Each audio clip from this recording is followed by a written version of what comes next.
Hello, friends. So, I'm back again with another topic of traditional textiles of India, that is kantha. As you can all can see in the picture, beautiful kantha embroidery. Kantha basically belongs to Bengal. It consists of running stitches, as we can see in the picture, a beautiful scene depicting the particular village scene of kantha. So today we are going to discuss in detail about kantha. We will see different motifs of kantha. Here we have, this is a traditional motif of kantha where girls together with tree of life, birds and all. Here we have another motif, Krishna with deer. You can see in the picture a tree, Krishna and the deer. Here we can see the modern art, modern motif of kantha, bird with flowers, beautiful motif. So we are going to discuss about kantha in detail. So, kantha of Bengal. The main objective of our today's discussion is we will be able to understand the traditional embroidery of West Bengal, about the styles of kantha, the fabric used, the stitches used, threads used, motifs used, and types of kantha. Types of kantha is the most important thing which repeatedly asked in the UGC NET question papers about different types of kantha, what are the motifs used and how they are used. So we will discuss about that in detail. So we will start with the introduction. The traditional folk art of Bengal is famous as kantha, which means patched cloth. The traditional folk art of Bengal is kantha. It is also known as a patched cloth. The special significance of kantha is quilting. There are layers of fabric and that are stitched together with running stitch, and these are quilted together. We have our quilts which we use in winters. These are quilted together, so kantha looks like a quilt. Kantha is embroidered using worn out textiles that are to be thrown away. The cloths which are not to be used, which needs to be thrown away, are used to make the kantha. It is a treasured art in Bengal where ladies, irrespective of their caste, class, socio-economic group, are expert at the embroidery. Not only depicts the stitches employed but also express the outflow of their creative, resourceful imagination and patient craftsmanship. As the embroidery takes so much time, the motif completion takes so much time, as we have seen in the pictures, different motifs, right? So irrespective of the caste, class, social economic group of the people, the women living in the Bengal, they are doing so much. They are showing their creativity, their imagination through the art of kantha.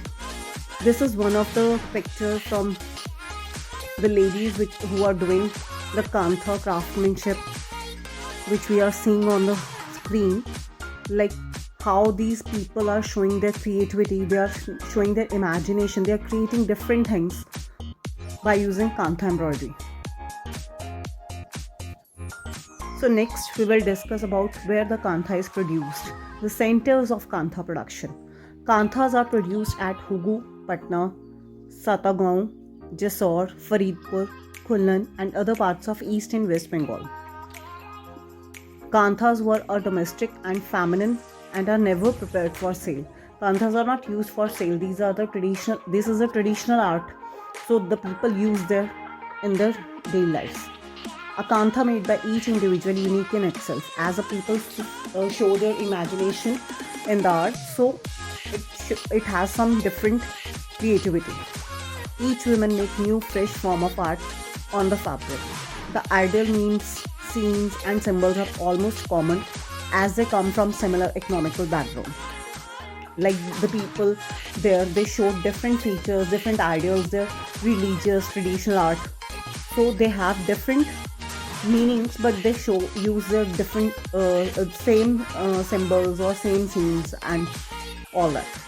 Some basic traditional designs seen in each piece of work. So next we have styles of kantha. We have different styles of kantha. There are two styles of kantha which are adopted.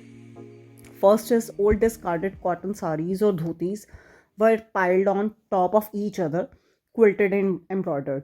Like different layers of dhotis or different cotton saris are used. Layers are piled together on one and another, and then these are quilted and embroidered. Then second is discarded cotton bed covers were piled up or folded, quilted and embroidered with pictorial embroideries. Like they are using dhotis or saris, or they are using bed sheets or bedspreads to make the kanthas.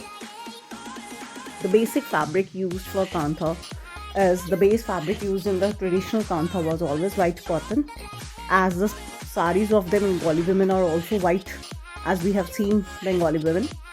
Silk was also used at times. Now tussar silk in block, beige or dull orange are used. The colors of the base fabric of a kantha is always neutral: black, white, beige, grey or dull brown. Next we have stitches of kantha.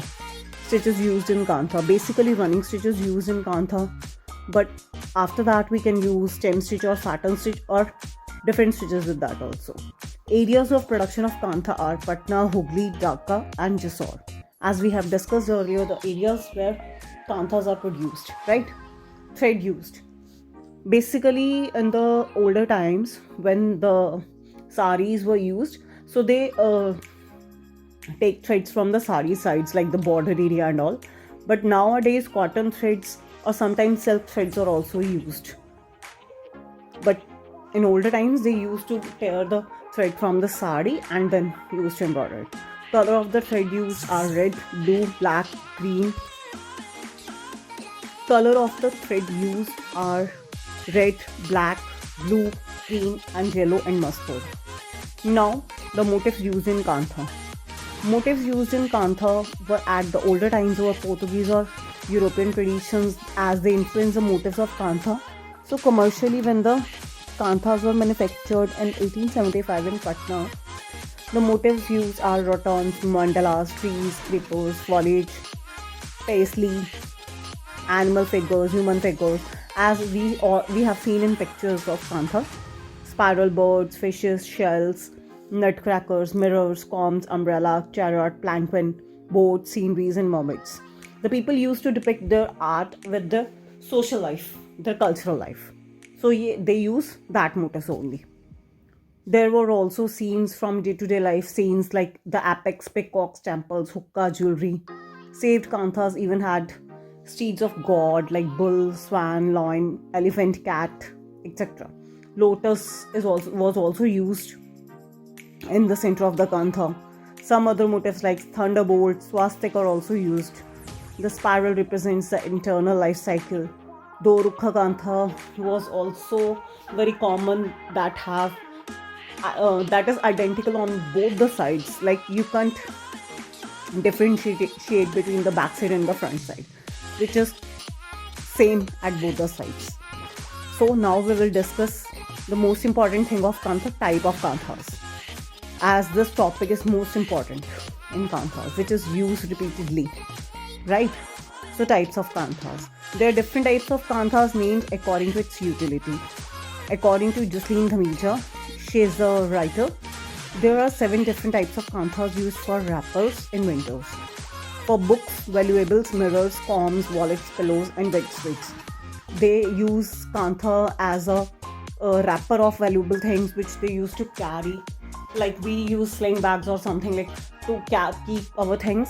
So at that time they use wrapper of kantha made embroidery to cover or wrap their valuable things. Next we have arshilata. Arshilata is used as cover or wrap for mirror, comb and such toilet articles they used. because at that time toilets were not at home and they used to take it outside.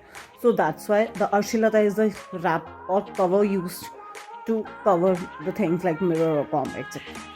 It is a narrow rectangular piece of 8 inches wide and 12 inches in length. It has a white border, and the central motif is taken from the scenes of Krishna Leela or Radha Krishna Ras. The lotus tree, creepers, spiral, inverted triangles, zigzag lines, scrolls are also common for these type of motifs, right? So the 8 by 12 feet, the 8 by 12 inches long handkerchief like was made to make an envelope, and the things are kept in that. So next we have baton. What is a baton? A baton is a 3 feet square piece, serves as a wrap for books. The wrap in which books are kept is known as baton. Books and baton. It has central motif, usually the lotus with 100 petals, called Satadala Padma. The lotus, which is embroidered in the center, having 100 of leaves outside that motif is known as Satadala Padma. The motif with 100 petals is simply a figure which does not signify anything precisely. It doesn't have any precise meaning, but is used. The traditional and folk design of oldest style in baton is the mandala, which symbolizes the unity of all manifestations of life. Basically, the manifestation art is shown through the mandala art. Mandala art we use today's life also. So the mandala motifs symbolizes the manifestation or the unity of all the manifestations of life. The core of Satadala Padma with 2 or 3 borders on the sides, like the lotus with 100 leaves and the border on the sides, 3 sides.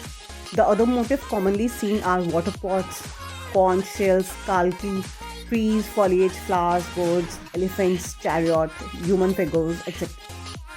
Sometimes a figure of Lord Ganesha, Goddess Saraswati with their steed are also observed. Special motifs on baton, and are worked with the van as a book wrapper.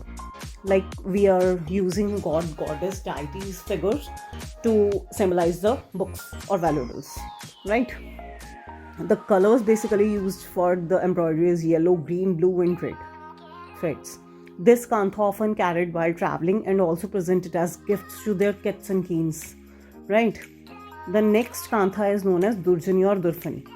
Durjani is also known as thalia, the covering for thalia, like when we take a thal full of sweets or something to cover that is known as Durjani. It is a square piece kantha, covers a wallet and has a central lotus motif with a collaborated border.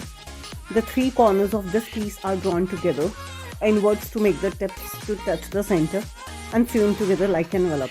Like the thalia is also stitched as an envelope by joining the 3 corners. It will also have another open flap to which a string or tussle or a decorated stitch is used mechanically, with which a string is attached to make it an envelope or a, you can say, sling bag or something like that. The other motifs used are various types of foliages, snakes and other objects taken from the natural surroundings. On that, natural motifs are used. In this series, next we have Lep Kantha. Lep Kantha is mainly a wrap or quilted wrap which is used in winters. As Lep Kantha is relatively a thick quilted wrap padded by more number of sari layers placed on top of one each other to provide warmth during winter season. Lep is also popular as desired covering. Simple geometrical designs are worked with running stitch using colored threads. The entire lep piece is being given a wavy rippled appearance by working simple embroideries. This is the main basic quilt which the people used in their daily life. They prepare it for their own selves, right? In this series, next we have Or. The kantha serves as a pillow cover. The pillow cover, a rectangular piece whose size is about 2 feet by 1.5 feet, like the normal pillow covers we have, and the kantha embroidery is done on that, and the motifs are trees, foliage, creepers, birds, or a liner designs or longitudinal borders constitute the base, ground base, and decorative borders stitches 4 sides. Right. The next we have sujni. Sujni is generally a large rectangular piece of 3 feet by 6 feet, which is used as a spread during ceremonial purposes. Like in Punjab, we use fulkaris for ceremonial purposes. They used to have sujni for ceremonial purposes, which is 3 feet by 6 feet, and they have much embroidery on that. Its size has provided full scope to the workers to express their, like the people want to decorate it, they like to show their own creativity, so the motifs and the colors and everything they show on the sujni. And the motifs like scenes from Ramayana, Mahabharata, or folk tales like dancing girls, man riding birds, peacocks, the fruits, or branching movements of the animals, bees sucking in the nectar, procession in motion, moderately thick, lightweight sujni has either 2 or more borders at the edge to strengthen the layer and to prevent further tearing. Like the folding, how they are folded, so 2 borders are made so that to prevent the breakage of the layers. Right. The border stitched at the edge to strengthen the layers and to prevent further tearing. The border stitched at the edge of the rectangular piece has a geometrical pattern. Geometrical patterns were entitled and which are colorful. The cover sometimes have large kalkis laid horizontally and separated by vajras. The vajras, like the thunderbolts, band of circles, lotus is also in the center, heart-shaped foliages between the circles. Surfni is also used during ceremonial purposes. This is also a type of ceremonial functional wrap. So that's all for today. Today we have covered the kantha of Bengal, the basic stitches used, darning stitch, satin stitch and all. That's all for today. Bye bye. Take care.